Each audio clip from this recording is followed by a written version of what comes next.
भविष्य में संयुक्त राज्य अमेरिका पर एक तानाशाही मीडिया संगठन नेटवर्क का शासन होता है। जनसंख्या का अधिकांश हिस्सा गरीब है और उन्हें स्वास्थ्य सेवाएं उपलब्ध नहीं है, इसलिए नेटवर्क उन्हें हिंसक गेम शोज के जरिए व्यस्त रखता है। सबसे लोकप्रिय शो है द रनिंग मैन, जिसमें खिलाड़ियों को नेटवर्क के शिकारी या आम नागरिकों द्वारा मारे बिना 30 दिन तक जीवित रहना होता है। सबसे बड़ा इनाम $1 अरब है, लेकिन आज तक कोई भी अंत तक नहीं पहुंच पाया है। बेन एक ब्लू कॉलर मजदूर है जिसने हाल ही में अपनी नौकरी खो दी।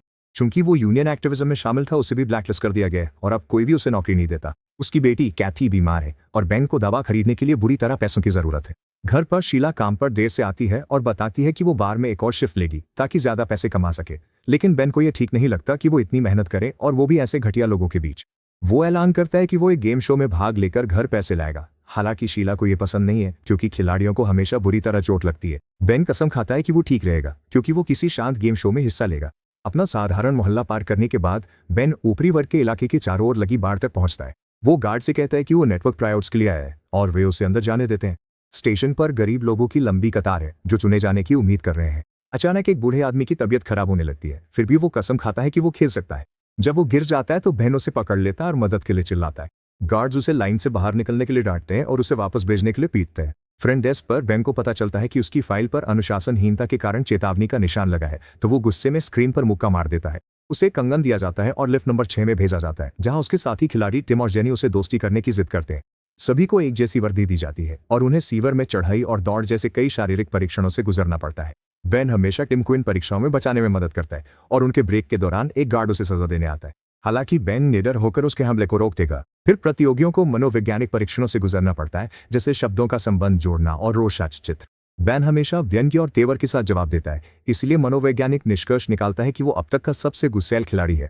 जो भी लोग फाइनल राउंड तक पहुंचते हैं उन्हें उस गेम शो के अनुसार रंगीन जंपसूट दिए जाते हैं जिसके लिए उन्हें चुना गया है। बेन, टिम और जेनी को लाल जंपसूट मिलते हैं जिनकी पीठ पर निशाने बने होते हैं, जिसका मतलब है कि वे द रनिंग मैन में शामिल हो रहे हैं। इसके बाद बेन निर्माता डैन से मिलता है और उसे बताता है कि वो कोई दूसरा गेम करना चाहता है। डैन उसे मनाने के लिए $1000 का बोनस देता है और याद दिलाता है कि बाकी शो में इससे ज्यादा कमाई नहीं होती। रनिंग मैन में वो हर दिन जिंदा रहने पर पैसे कमाता है। चूंकि वो ब्लैकलिस्टेड है, ये उसके पास एकमात्र नौकरी है जो उसे कभी मिलेगी।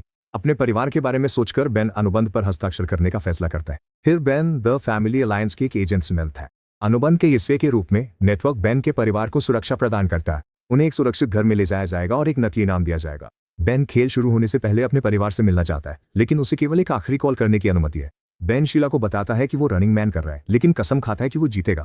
उस रात बेन को मजबूरन एक निजी लग्जरी कमरे में ठहराया जाता है। एजेंट उसे शीला की ओर से एक लिफाफा लाकर देता है जिसमें एक पारिवारिक फोटो और गुड लक के लिए कैथी का मोजा है।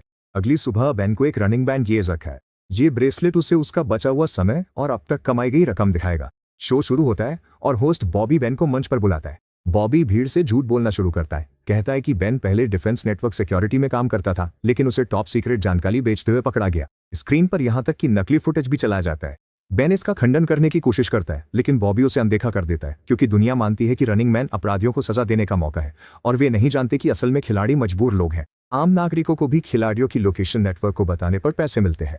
जब बॉबी बेन से उसके आखिरी शब्द पूछता है तो बेन उसे और दर्शकों को अपमानित करता है और वादा करता है कि वो जिंदा बचेगा और इस इमारत को जला देगा। सभी खिलाड़ियों का परिचय कराने के बाद बॉबी नियमों को समझाता है। उन्हें एडवांस में $1000 दिए जाते हैं और 12 घंटे की बढ़त मिलती है। 5 शिकारी अगले सुबह बाहर निकलेंगे। खिलाड़ियों को हर दिन कम से कम 10 मिनट के लिए खुद की वीडियो रिकॉर्डिंग भी करनी होती है।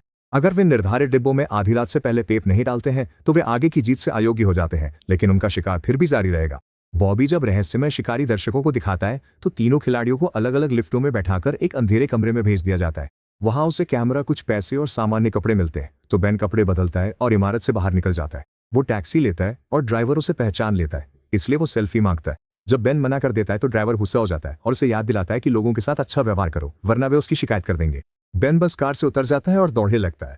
आखिरकार वो एक सुनसान इमारत तक पहुंचता है जहां उसकी मुलाकात अपने पुराने दोस्त मॉली से होती है, जो ब्लैक मार्केट के लिए चीजें बनाता है। बेन कहता है कि उसे 2 ID कार्ड और एक बंदूक चाहिए, लेकिन मॉली उस पर नाराज है क्योंकि वो खेल के दौरान यहां आकर उसे खतरे में डाल रहा है। थोड़ी बहस के बाद और कैथी के बारे में सुनने के बाद वो ID कार्ड्स में मदद करने के लिए राजी हो जाता है। बेन को एक नया मेकओवर दिया जाता है और इस नए लुक के साथ उसे नकली ID मिलती हैं। मॉली उसकी सारी चीजें एक सूटकेस में रख देता है ताकि वो एक बिजनेसमैन लगे और उसे सलाह देता है कि स्लम से दूर रहे क्योंकि उसके अपने लोग भी पैसों के लिए उसे बेच सकते हैं। भीड़भाड़ वाली जगह पर रहना और भीड़ में गुम हो जाना ही देता है। मॉली ये भी बताता है कि उसने बेन को अपना असिस्टेंट बनाने का प्लान किया था, लेकिन अब उसके लिए बहुत देर हो चुकी है। सुबह बेन ट्रेन स्टेशन पहुंचता है और वहां हर जगह तीनों खिलाड़ियों की तस्वीरों वाले पोस्टर लगे होते हैं। वो न्यूयॉर्क की टिकट खरीदता है और ठीक उसी वक्त ट्रेन में चढ़ जाता है जब उसकी कलाई की ब्रेसलेट घोषणा करती है कि शिकार शुरू हो गया है। एक बच्चा उससे बात करने की कोशिश करता है और बेन तुरंत उसे धमका देता है, लेकिन लड़का सिर्फ ये बताना चाहता है कि उसकी मूंछ गिर रही है। न्यूयॉर्क में बेन एक अच्छे होटल में कमरा लेता है। रिसेप्शनिस्ट देखता है कि उसकी आईडी की तस्वीर में मूंछ है लेकिन उसके पास नहीं है, तो वो कहता है कि उसने शेव कर ली है। कमरे में बेन अपना भेष बदलने वाला कपड़ा उतारता है और दीवार को ढक देता है, फिर खुद को झपकी लेते हुए रिकॉर्ड करता है। शाम को वो टेप को बॉक्स में डाल देता है। आधी रात को उसकी कलाई की ब्रेसलेट उसे सूचित करती है कि उसे पहले दिन का बोनस मिल गया है। इसी बीच शिकारी मोली को पकड़ लेते हैं और उसे तब तक यातना देते हैं जब तक वो उन्हें नकली आईडी पर लिखा नाम नहीं बता देता। अगले दिन शिकारी बेन के कमरे में घुस आते हैं और उसे गोली मार देते हैं, लेकिन उसी पल वो इस डरावने सपने से जाग जाता है। टीवी पर कैमरा टिम का पीछा कर रहा है जो एक दुकान में क्लर्क के साथ फ्लर्ट कर रहा है। शिकारी उसे आसानी से ढूंढ लेते हैं और जैसे ही वो बाहर आता है उसके सिर में गोली मार देते हैं। इसके बाद बेन 3 और दिनों के लिए कमरा किराए पर है। वो अपनी सारी चीजें एक साधारण बैग में डालता है और उसे खिड़की से बाहर कचरे के कंटेनर में फेंक देता है। फिर वो होटल से सामान्य तरीके से निकलता है और बस पकड़ने से पहले अपना बैग उठा लेता है और बॉस्टन के लिए रवाना हो जाता है। वहां वो एक गरीब आदमी से पुराने कपड़े और एक हॉस्टल के कमरे की चाबी खरीदता है। फिर बेन चुपके से हॉस्टल में घुस जाता है और बिना देखे कि आउट ऑफ सर्विस का बोर्ड पहले गिर गया था, लिफ्ट में चढ़ जाता है। लिफ्ट दूसरी मंजिल के बीच में ही अटक जाती है, इसलिए उसे बाहर निकलकर तीसरी मंजिल तक चढ़ना पड़ता है जहां उसका कमरा है। अलमारी में एक डिब्बे में उसे च्युइंगम, सिगरेट और एक ग्रेनेड मिलता है। वो अपनी टेप रिकॉर्ड करता है और उसकी कलाई की पट्टी उसे पहुंचाने की याद दिलाती है, लेकिन डिब्बे के पास बहुत सारे लोग इंतजार कर रहे हैं। बेन नहाने के लिए तैयार होता है और साजा बाथरूम की ओर बढ़ता है, जबकि उसके दिमाग में डिब्बे का ख्याल चल रहा है। अचानक उसे एहसास होता है कि बाहर खड़े लोगों में से एक का चेहरा को पहचानता है। वो उन्हीं शिकारियों में से एक है जो अब ऊपर की ओर आ रहे हैं। सौभाग्य से कोई बाथरूम खोल देता है और दरवाजा बेन को छुपा लेता है। जब शिकारी तीसरी मंजिल पर पहुंचता है, शिकारी जब कमरों की तलाशी लेने चला जाता है तो बेन चुपके से बाथरूम में घुस जाता है और खिड़की चेक करता है, जो अफसोस की बात है कि बंद है। वो बैग के बिना नहीं जा सकता, इसलिए वो दीवार से एक लोहे की छड़ उखाड़ता है और शीशा तोड़ देता है। फिर वो च्युइंगम की मदद से छड़ में शीशे का टुकड़ा चिपका देता है। कॉरिडोर में बेन शीशे का इस्तेमाल करके ये देखता है कि शिकारी जो उसके कमरे में घुसने वाले हैं कहाँ है। वो चुपके से सीढ़ियों पर जाता है और चिल्लाता है कि उसने बेन को दूसरी मंजिल पर भागते हुए देखा है। फिर वो ऊपर की मंजिल पर दौड़ता है और छत पर पहुंचकर चमकते साइन से केबल पकड़कर नीचे उतरने की कोशिश करता है। वो अपने कमरे तक पहुंचता है और अंदर जाने के लिए खिड़की तोड़ देता है। शिकारी आवाज सुनते हैं और वापस आ जाते हैं। बेन किसी तरह जल्दी से कपड़े पहन लेता है और अपना सामान उठा लेता है। इससे पहले कि वे दरवाजे पर गोलियां चलाना शुरू करे तो वो फिर से खिड़की से कूद जाता है और केबल पकड़ लेता है। उसका वजन साइन को झुकाने लगा है और एक शिकारी सड़क पर उसका इंतजार कर रहा है, इसलिए बेन के पास कोई और रास्ता नहीं बचता। वो खिड़की से होकर एक और कमरे में घुस जाता है। नेटवर्क ड्रोन अभी भी उसका पीछा कर रहा है, तो बेन कॉरिडोर में दौड़ना शुरू कर देता है जबकि शिकारी उस पर लगातार गोलियां चला रहे हैं। वो लिफ्ट तक पहुंच जाता है और ड्रोन को पकड़कर उसे कंट्रोल पैड पर पटक देता है। रिकॉर्डिंग खत्म हो जाती है और लिफ्ट फिर से काम करने लगती है। लॉबी में एक शिकारी उसकी ओर आता है तो बेन ग्रेनेड फेंकता है, लेकिन शिकारी उसे वापस उसकी ओर लात मार देता है। वो तुरंत ग्रेनेड उठाता है और छत में बने छेद से फेंक देता है, जिससे धमाका होता है और लिफ्ट बेसमेंट में गिर जाती है। बेन इधर उधर देखता है। उसके पास सिर्फ एक छोटी सी माचिस होती है, इसलिए वो ज्यादा रोशनी के लिए एक मैगजीन में आग लगा देता है। जैसे ही वो घूमता है, गलती से एक रस्सी में आग लग जाती है और जब वो मैगजीन गिरा देता है तो आग और भी फैल जाती है। चूंकि शिकारी गलियारे में है, बेन कुछ फर्नीचर धक्का देकर दरवाजे को बंद कर देता है। फिर वो चूहों के पीछे पीछे सीवर में चला जाता। शिकारी गोलियां चलाते हैं और एक गैस पाइप को मार देते हैं, जिससे बेसमेंट में जबरदस्त धमाका हो जाता है। आग सुरंग में भी फैल जाती है, इसलिए बेन को खुद को बचाने के लिए सीवर के पानी में कूदना पड़ता है, जबकि पूरी इमारत उड़ जाती है। जब बेन सड़क पर बाहर आता है तो स्टेसी उसके पास आता है। बेन उसे धमकाने लगता है, लेकिन स्टेसी उसे भरोसा दिलाता है कि वो सिर्फ मदद करना चाहता है। एक गली में इंतजार करते हुए बेन अपनी कलाई की पट्टी चेक करता है और जानता है कि उसने विस्फोट में लोगों को मारने के लिए बहुत सारा पैसा जीत लिया है। आखिरकार स्टेसी अपने भाई ब्रैड के साथ लौटता है, जो बेन को अपने घर ले जाता है और उसे खाना खिलाता है। ब्रैड के परिवार में भी एक बीमार बच्चा है, लेकिन ब्रैड बेन की मदद के बदले पैसे नहीं चाहता क्योंकि वो नेटवर्क विरोधी विद्रोही है। फिर ब्रैड बेन को अपना गुप्त वीडियो रूम दिखाता है, जहां वो रनिंग मैन एपिसोड्स का विश्लेषण रिकॉर्ड करता है और उन्हें ऑनलाइन पोस्ट करता है। जो खिलाड़ी पकड़े जाते हैं वे सार्वजनिक रूप से बाहर आ जाते हैं, इसलिए सबसे जरूरी है पूरी तरह छुपे रहना। ब्रैड चाहता है कि बेन गुप्त रूप से उनके साथ रहे और आखिरी दिन के लिए कोई योजना बनाए ताकि वो खेल जीत सके। अगले दिन बेन को पड़ोस में होने वाली भयानक घटनाओं के बारे में पता चलता है, लेकिन सरकार उन्हें छुपाकर रखती है। गुस्से में भरा बेन एक वीडियो बनाता है जिसमें वो जनता को इन अत्याचारों के बारे में बताता है और कहता है कि सरकार उनके बच्चों की हत्या कर रही है।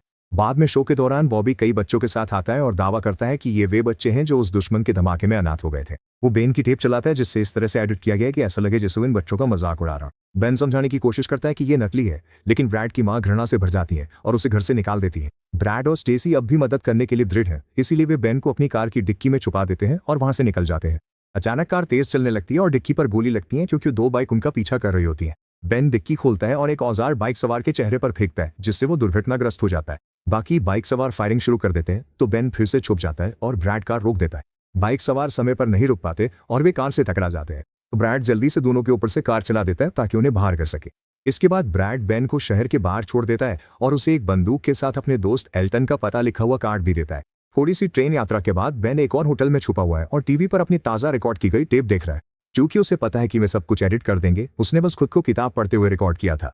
बॉबी जेनी की टेप भी दिखाता है जिससे पता चलता है कि वो एक क्लब में पार्टी कर रही है। अंधे पादरी के भेष में बेन होटल से बाहर निकलता है ताकि टेप को बॉक्स में डाल सके, लेकिन वहां डाकिया मौजूद है और उसे शक हो जाता है। वो बेन के पास एक सवाल पूछने के बहाने आता है ताकि उसका चेहरा देख सके और उसकी रिकॉर्डिंग शुरू कर देता है। तो बेन उसे पकड़कर सिर से मारता है। टेप को बॉक्स में डालने के बाद वो भाग जाता है। एक कार उसका पीछा करने लगती है तो बेन जंगल पार करता है और बाढ़ कूदकर गुजरती हुई ट्रेन के पीछे दौड़ता है। डाकिया गोली चलाता है, लेकिन बेन पहले ही एक ट्रेन से दूसरी ट्रेन पर कूदकर भाग रहा है। मेन में बेन अपाहिज व्यक्ति का नाटक करता है और सड़क पर शो देख रहे एक समूह में शामिल हो जाता है।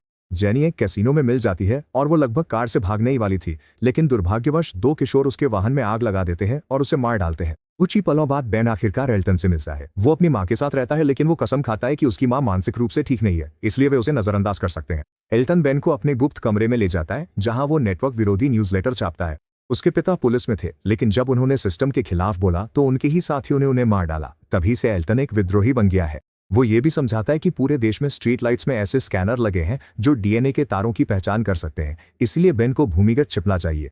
उसके पिता ने शीत युद्ध के दौरान एक बंकर बनाया था, तो एल्टन चाहता है कि बेन वहां छिप जाए ताकि वे जीत सके। फिर वो बेन की तस्वीर के साथ अपना विद्रोही न्यूज़लेटर छापेगा ताकि क्रांति शुरू हो सके। बेन एक छुपे हुए कमरे में रात बिताता है और अपनी टेप रिकॉर्ड करता है। सुबह वो उसे पहुंचाने की कोशिश करता है, लेकिन एल्टन की माँ उसे देख लेती है। वो तुरंत उसे पहचान लेती है और समुदाय में अलार्म बजाने की कोशिश करती है, इसलिए एल्टन उन्हें रोकता है। हालांकि उसे एहसास होता है कि वो अपने पिता का बदला ले सकता है, इसलिए वो फिर भी पुलिस को सूचना दे देता है।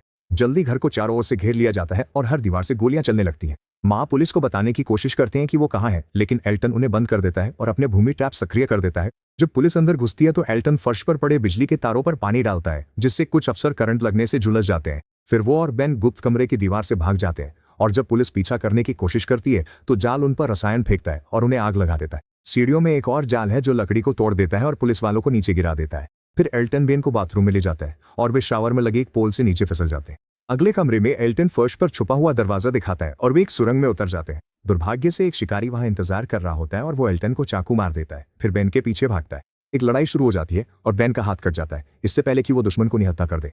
एल्टन चाकू पकड़ लेता है और शिकारी के टखने पर वार करता है ताकि वो गिर जाए। उसी समय शिकारी को डैन का फोन आता है जो बेन से बात करना चाहता है।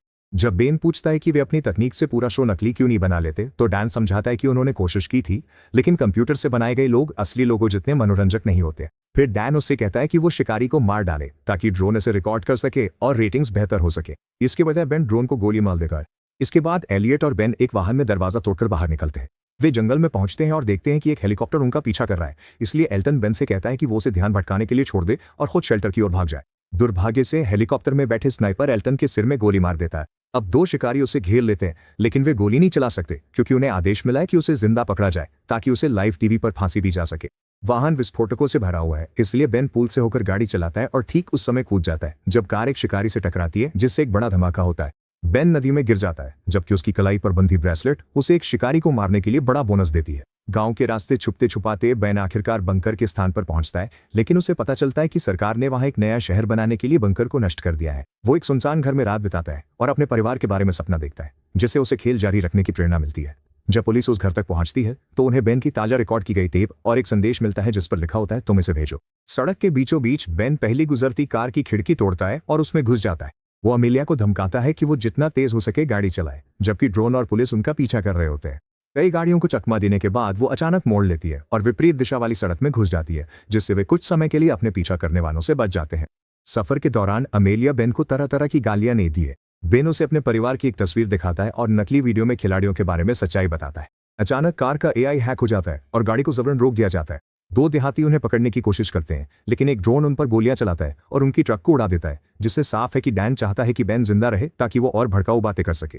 टीवी पर एक नकली वीडियो दिखाया जाता है जिसमें अमेलिया मदद के लिए चिल्ला रही है, जिससे आखिरकार वो बेन की कहानी समझ जाती है। दोनों आगे गाड़ी चलाते हैं और रास्ते में बहुत सारे लोगों को देखते हैं जो उनका समर्थन कर रहे होते हैं। आखिरकार वे देखते हैं कि रास्ता शिकारी नेता द्वारा रोक दिया गया है। क्योंकि कई ड्रोन रिकॉर्डिंग कर रहे हैं, बेन दिखावा करता है कि उसके पास विस्फोटक हैं जिन्हें वो नेशनल टीवी पर सभी आम लोगों को मारने के लिए इस्तेमाल करेगा। वो एक विमान और 2 पैराशूट की मांग करता है और शिकारी को आदेश मिलते हैं कि सौदा स्वीकार कर ले। बेन अमीलिया से कहता है कि वो अब जा सकती है, लेकिन वो मना कर देती है क्योंकि उसने सच्चाई देख ली है और अब मदद करना चाहती है। कुछ मिनट बाद एयरपोर्ट पर बेन शिकारी नेता से अपना मास्क उतारने के लिए कहता है और वो मना करने की कोशिश करता है, लेकिन डैन उसे ऐसा करने का आदेश देता है और कैमरा इवान का चेहरा रिकॉर्ड कर लेता है। बेन समझ जाता है कि पायलट भी शिकारी हैं और वो उनसे कहता है कि उसे कनाडा ले जाए वरना वो विमान उड़ा देगा। उड़ान के दौरान इवान अधीर हो जाता है और बेन उसकी बेइज्जती करता है, जिससे दोनों के बीच बहस शुरू हो जाती है।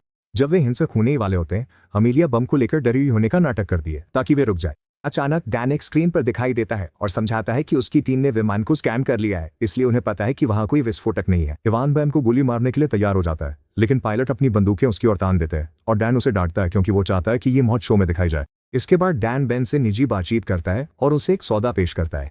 अगर वो इवान और पायलटों को मार देता है तो बेन नया शिकारी बन सकता है और हर साल करोड़ों की कमाई कर सकता है। बेन मना कर देता है तो डैन उसे शिकारियों द्वारा शीला और कैथी की हत्या का क्लिप दिखाता है। बेन दुख में चिल्लाता है और गुस्से में स्क्रीन तोड़ देता है। हैरान अमीलिया अपनी स्क्रीन ऑन करती है और देखती है कि बॉबी बैम के परिवार की मौत का क्लिप चला रहा है, ये कहते हुए कि शिकारियों ने नियम तोड़े हैं। अब सारा दर्शक वर्ग बेन के पक्ष में है। एक पायलट समझ जाता है कि ये जाल है और अपनी बंदूक तैयार करता है, लेकिन बेन पहले ही उसे गोली मार देता है और उसे ढाल की तरह इस्तेमाल करता है क्योंकि बाकी शिकारी भी गोली चला रहे हैं। एक लड़ाई शुरू हो जाती है और गलती से कंट्रोल दब जाते हैं, जिससे विमान नीचे गिरने लगता है। काफी संघर्ष के बाद बेन अपनी बंदूक वापस हासिल कर लेता है और शिकारियों के सिर में गोली मार देता है। इसके बाद ड्रोन रिमोट पायलट को सक्रिय कर देता है और विमान फिर से सामान्य रूप से उड़ने लगता है। इसके बाद बेन इवान को ढूंढता है जो एक हैच में छिपा हुआ है और बेन को चौंका देता है। एक और लड़ाई शुरू होती है और बेन इवान का सिर शीशे पर पटक देता है। इवान एक कांच का टुकड़ा पकड़ता है और उसका इस्तेमाल करके बेन के पेट पर वार करता है। साथ ही ये भी बताता है कि वो भी कभी खिलाड़ी था। वो 29 दिन तक जिंदा रहा, इसलिए नेटवर्क ने उसे जीतने से रोकने के लिए शिकारी बनने का ऑफर दिया। इवान समझाता है कि अगर जरूरत पड़ी तो नेटवर्क उसके परिवार को भी आत्मा देगा, जिससे ये संकेत मिलता है कि वो फुटेज नकली थी। जब इवान बेन को गोली मारने ही वाला होता है तभी विमान के कंट्रोल अचानक मुड़ जाते हैं, जिससे उसकी गोली चूक जाती है। गोलियां एक खिड़की पर लगती हैं और विमान गिरने लगता है। इवान फिर से बेन को मारने की कोशिश करता है, लेकिन बेन समझ जाता है कि उसने पैराशूट चुरा लिया है और उसका हैंडल खींच लेता है। पैराशूट टूटी हुई खिड़की में फंस जाता है और बेन इस मौके का फायदा उठाकर चाकू से इवान को मार देता है। फिर बेन अमीलिया को एलियट का विद्रोही न्यूज़लेटर वाला बैग देता है और उसके कूदने के लिए दरवाजा खोलता है। ड्रोन उसका पीछा करता है तो वो उसे गाली देती है और न्यूज़लेटर छोड़ देती है ताकि वे हवा के साथ उड़ जाए।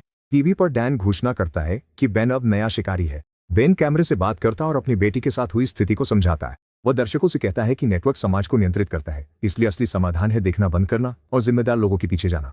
उसका भाषण बीच में ही रुक जाता है जब नेटवर्क सिग्नल काट देता है और डैन तुरंत उसे पागल दिखाने के लिए एडिट कर देता है। दर्शक देखते हैं कि विमान स्टेशन के करीब आता है, लेकिन वो आसमान में ही फट जाता है।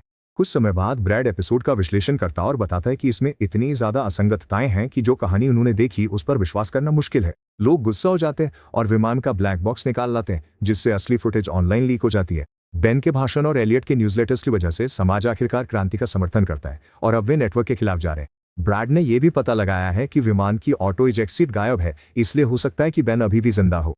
सुपरमार्केट में शीला और स्वस्थ कैथी बेन द्वारा कमाए गए पैसों की बदौलत किराने का सामान ले रही हैं। जब वे बाहर आती हैं तो हैरान रह जाती हैं जब देखती हैं कि बेन उनका इंतजार कर रहा है। टीवी स्टेशन पर बॉबी गुस्साई भीड़ से डर जाता है और नौकरी छोड़ देता है। डैन मंच पर जाता और लोग उस पर बॉम्ब फेंकना शुरू कर देते हैं। विद्रोही इमारत पर कब्जा कर लेते हैं, जिससे हर जगह तबाही मच जाती है। डैन भागने की कोशिश करता है, लेकिन वो एक केबल पर ठोकर खाकर गिर जाता है। बेन आग की लपटों से निकलकर उसके सिर में गोली मार देता है। जरूर सब्सक्राइब करें और नोटिफिकेशन ऑन करें ताकि आप ऐसे और वीडियो देख सकें। देखने के लिए धन्यवाद।